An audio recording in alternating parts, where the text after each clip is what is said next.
Hi, welcome to today's episode of A Couple of Things.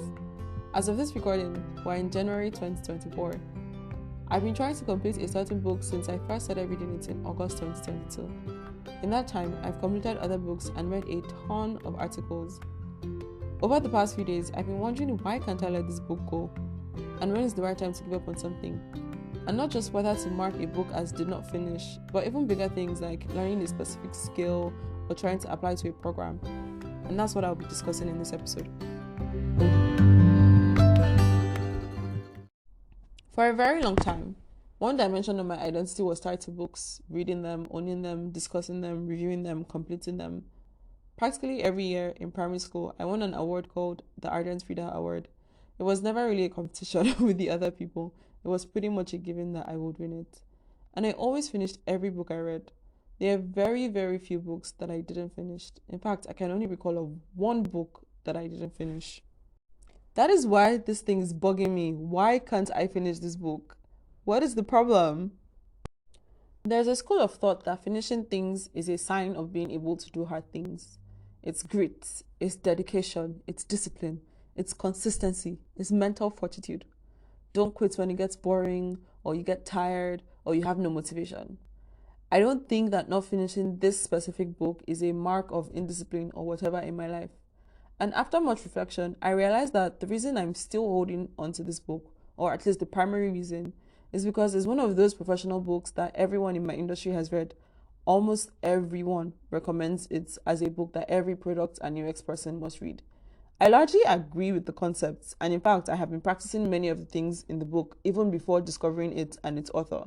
I'm just finding it hard to get into the book. 16 months later, and I'm still on page 132 of 232. At this pace, it will take me 2.5 years to complete the book. Sometimes fighting your way through something is a waste of your time. It's boring. It's a waste of energy. And like I've always believed, you should discard something if it no longer serves you and you've tried. Or you can leave it and come back to it. But what does it really mean about me as a person that I've been struggling to complete this book for almost 2 years?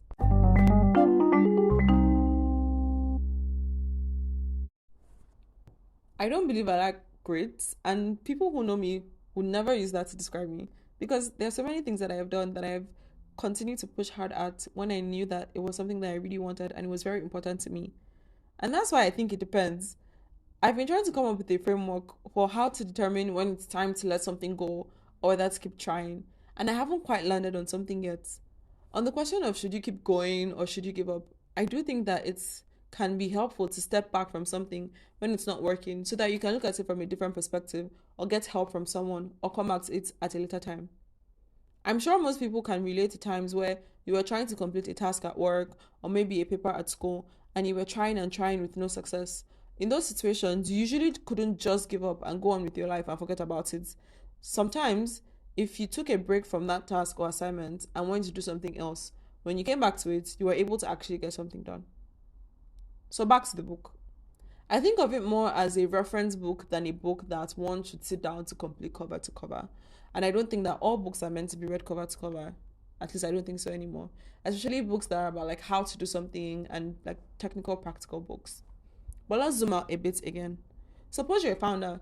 When does giving up look like pivoting to something else? And when does it look like shutting down entirely? If you've had a lifelong dream of being a doctor, but you're not getting into medical school after 5 tries, should you pivot to something else and maybe come back in the future? Or should you just keep trying and trying and trying again?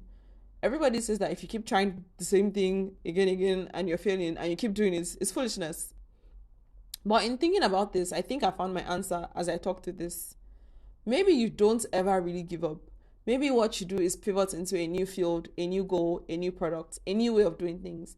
Maybe you're taking feedback from yourself, your feelings, your emotions, your mental states, your thoughts, and from your environments, potential customers, employers, colleagues, school, a global pandemic, and so forth.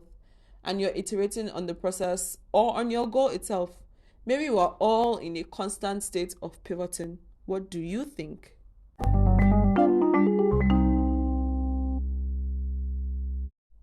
Hi, thank you for listening today. Remember that you can send me questions or comments or thoughts or things that I can talk about on the podcast. I have 355 episodes to go. So I need help. Thank you. Thank you for joining me on today's episode of A Couple of Things. If you enjoyed this episode or found any part of it insightful, don't forget to share with your friends on your social media, and be sure to leave a comment or a review if you can on your podcast listening app. Thank you.